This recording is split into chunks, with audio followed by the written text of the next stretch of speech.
শূন্যতা মানে হলো রাজনীতিহীনতা না।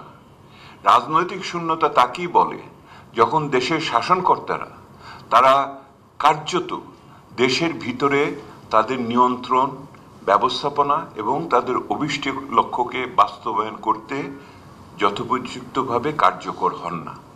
সেই রকম একটা পরিস্থিতি বিরাজ করছে অর্থনীতির ক্ষেত্রে, এইটা বিরাজ করছে সামাজিক অস্থিরতার ক্ষেত্রে, অর্থনৈতিক অনিশ্চয়তা, সামাজিক এইখানে যেই অস্থিরতার কথা, আইন শৃঙ্খলার চরম অবনতি, সেই অর্থে আপনার যে নৈরাজ্যের কথা বলছি, আমাদের সামাজিক যে বিষয়াদি বলছি, ইত্যাদি মিলে এমন একটা পরিস্থিতি রয়েছে যেখানে রাজনীতি শূন্যতা না, মানে রাজনীতি শূন্যতা না, রাজনৈতিক শূন্যতার সৃষ্টি হচ্ছে।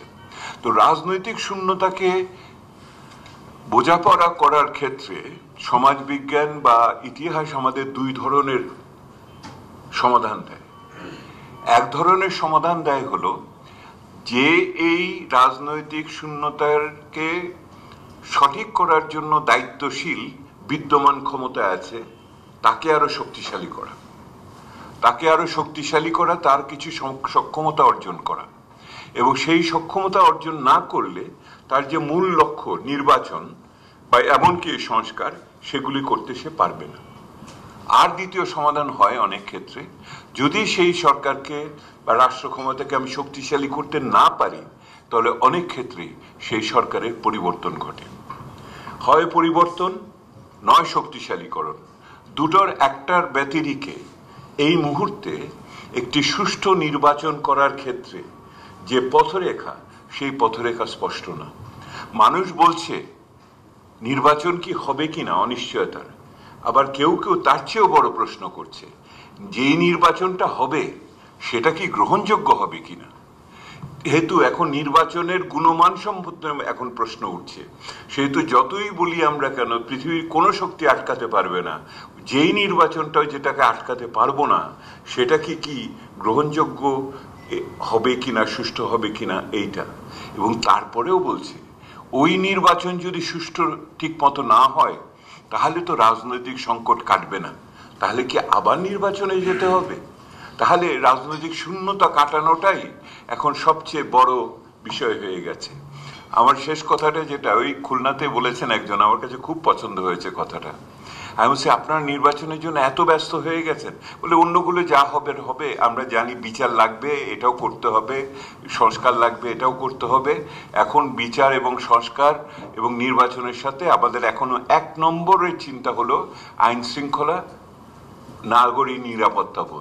নাগরিক নিরাপত্তাবোধ ফিরিয়ে আনার জন্য যা যা করণীয় করবেন, এবং আমরা নির্বাচনকে তার একটা পদ্ধতি হিসেবে দেখছি। এই নির্বাচনকে তারা নাগরিক নিরাপত্তাকে ফিরিয়ে আনার জন্য বলে। তাহলে তো নির্বাচন হবে, সরকার তো বলছে।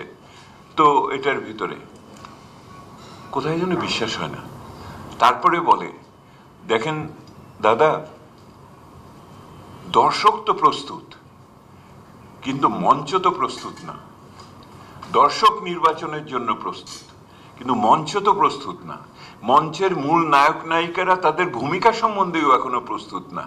তার চেয়ে বড় কথা, এই যে মঞ্চতে যেই নায়ক নায়িকারা বা অন্যান্য যে ভূমিকায় আসবেন, তাদের সূত্রধর কি প্রস্তুত?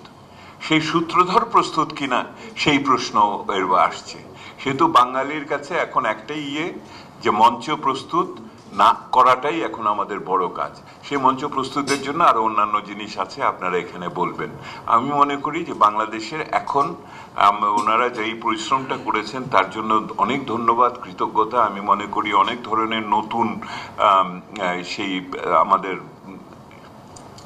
ট্র্যাডিশন আমাদের ভেঙে দাঁড় করানো হয়েছে, কিন্তু মূল জায়গাতে পৌঁছাতে হলে শুধুমাত্র উপরিকাঠামো নিয়ে হবে। আর আমার বস্তুগত ভিত্তিতে শ্রমিক, কৃষক, ছাত্র জনতা, নারী, সংখ্যালঘু সম্প্রদায়, এদের জীবনের ভিতরে আমি কোনো পরিবর্তন দেখতে পাবো না এইটুকু সময়কালে, এইটা গ্রহণযোগ্য হবে না। এই জন্য মনে করা হচ্ছে মঞ্চটা দ্রুত প্রস্তুত করেন, দর্শকদের ধৈর্য হারা করবেন না। ঢালাইয়ের সেরা প্রিমিয়ার সিমেন্ট।